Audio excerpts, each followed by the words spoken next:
طبعا يا جماعه زي ما شفنا مباراه حماسيه وقويه جدا من اسود الاطلس ضد منتخب الفراعنه، وبنهني وبنبارك لمنتخب الاطلس. طبعا يا جماعه هو الثالث على العالم في كاس العالم اللي فات لما كان بيلعب في قطر، فطبعا من المتوقع جدا ان المغرب تفوز على مصر في اولمبياد باريس 2024 بالنتيجه اللي احنا شايفينها دي.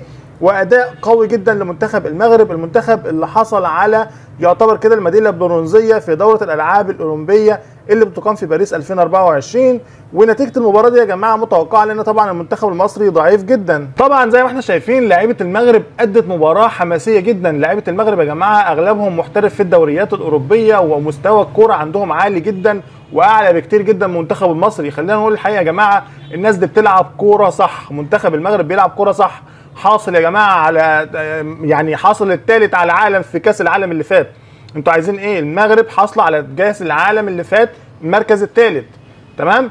فطبعا انجاز عظيم جدا يذكر للمغرب، وكمان انجاز النهارده في اولمبياد باريس. وطبعا بنهني ونبارك فوز منتخب المغرب وكل لاعيبه المغرب، وهارد لك للمنتخب المصري اللي طبعا يعني شرف الكره المصريه، وبرده لعب في مباراه قبل النهائي. المباراه النهارده يا جماعه كانت على تحديد المركز الثالث والميداليه البرونزيه بين منتخب مصر ومنتخب المغرب. مباراه كانت حماسيه جدا، والفريقين طبعا عايزين يحصلوا اي ميداليه من دوره الالعاب الاولمبيه المقامه في باريس 2024.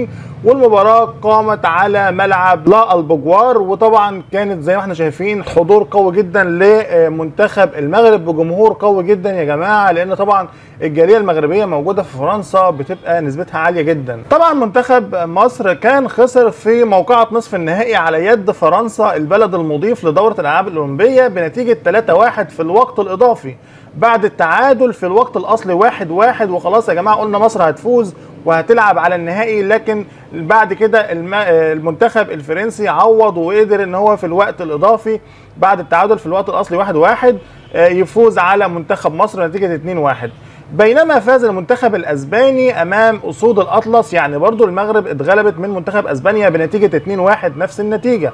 طيب هنا بعد كده بيتواجه المنتخبان على امل الحصول على ميداليه، اول ميداليه في تاريخ العرب، أول ميدالية أولمبية في تاريخ العرب في بطولة كرة القدم في دورة الألعاب الأولمبية، واللي كانت هتاخدها واللي خدها المنتخب المغرب في باريس. على الرغم طبعا ان المنتخب المصري وصل الى نص النهائي في مسابقتين قبل كده وما تمكنش من حصول اي نتيجة، يعني برضه وصل لمربع الاربعة المنتخب المصري وبرضه ما بيحصلش على نتيجة.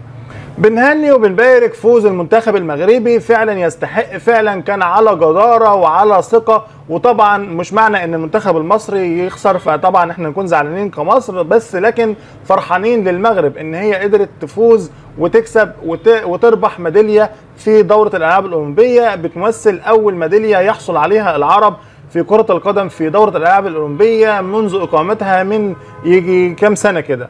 لكن بنشجع جدا منتخب المغرب يا جماعة، هو طبعا ممثل العرب وحاجة فخر جدا طبعا يا جماعة ان منتخب المغرب قدر يحصل على ميدالية برونزية بالرغم ان هو اخدها من المنتخب المصري، لكن المهم ان الميدالية البرونزية وما خرجتش عن العرب. شكرا جدا، سلام عليكم.